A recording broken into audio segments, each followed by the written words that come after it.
Hello, everyone. Rob said, say when he lifted the mic.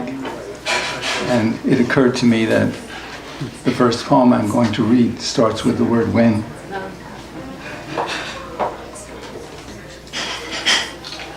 Correction, the second poem. What I'm going to do is to read some poems from my book, Slow Mountain Train, which I have copies of here for sale at a discount. And then I'm going to read some more recent poems.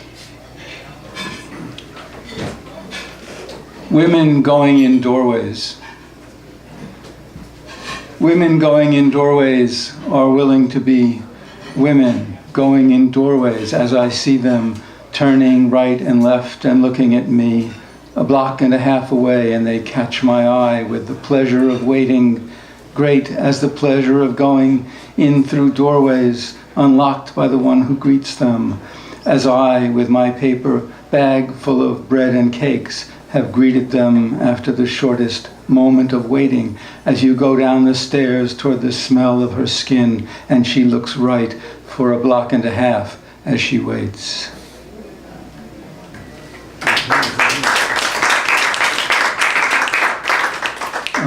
Thank you. I think you can just as well hold the applause until the end of each of these groups of poems.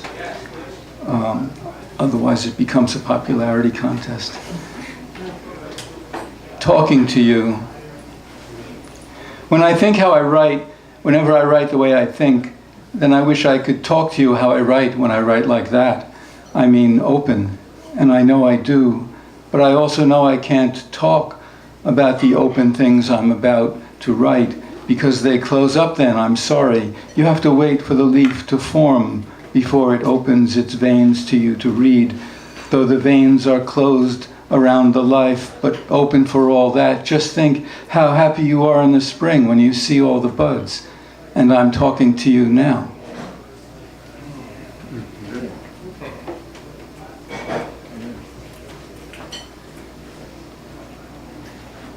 Leonard, that means the knot. Leonard. Where do you fit in? Where do you fit in? We stand by the radiator, big as a trestle, in the room whose curving wall throws us back like the music to this focus. The fugue draws slow rays one by one out to its dark parabola, and back they come overlapping in a knot like the heart. I'd answer if I could, but there's no nest in the blood, though we start and we stop.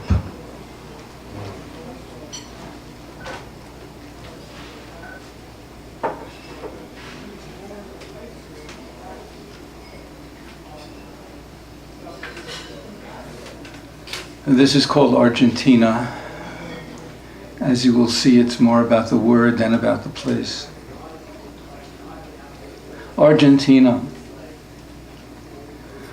On the sweated window in the hot room, where the dancers have sweated and left the floor bare, are the black curves and spaces, shadows of the hanging plants, trailing stems and leaves, are the black trails, only the aftermath of luminous sweat still coursing down as host and hostess get up to dance?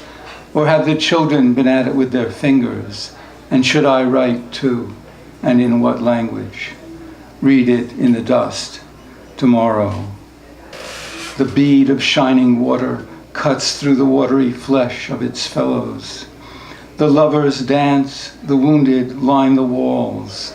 Man moving body, trusting feet, arms, even belly, to the woman whose nervousness survives invisible to him in her short nails and her shaded knowing that she's trusted him fully, just because in his innocence he does not see the magnitude of her risk.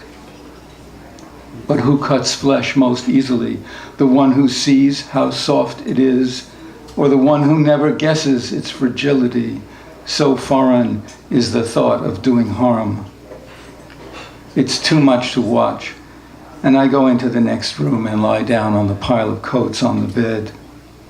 Every time I rip a page from the pad or sneeze, the cat jumps, membranes offended. There's a large symbol on the wall. Italian music is playing and people are clapping, and a couple comes and says I'm on their coats. An abacus, a pipe, an old wooden tripod. 2 maps of the same country from different times, both old. Pictures of the kids next to the camera. A woman I haven't talked to yet is looking for her coat. What's your accent? Spanish, she says, from Argentina. A thin silver belt cuts through this life, whose waste is only flesh, only water.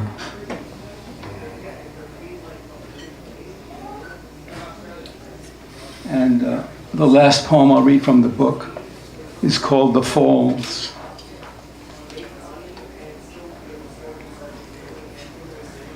A day when I kept falling down and picking myself up again. My head would fall onto my arm without warning, and the lashes from my head. What is it we talked about all evening, taking turns on a stack of chairs in the vestibule, waiting for a table and through the meal and after? It seemed like 4 conversations at once, jumble of work and dream and trouble mixed with news. Fathers and mothers, vague ghosts, but the man behind you, the woman behind me, talk through our mouths, taste our meat, fall into our eyes like a layer of protein and tear. Did we lift each other's spirits? And is it the hefting of weights that after a time suffuses the tissues with blood? What is the bruise and what is the healing? And if both disfigure, men's eyes afraid of being hit and women with the smiles of lion tamers.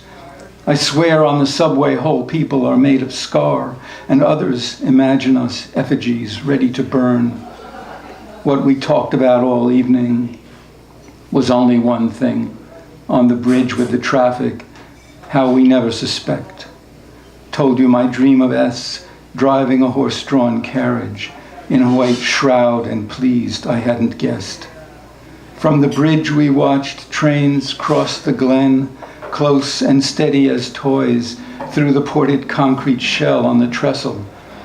To me, it recalled snow shelters above the tree line on the Oslo-Bergen run.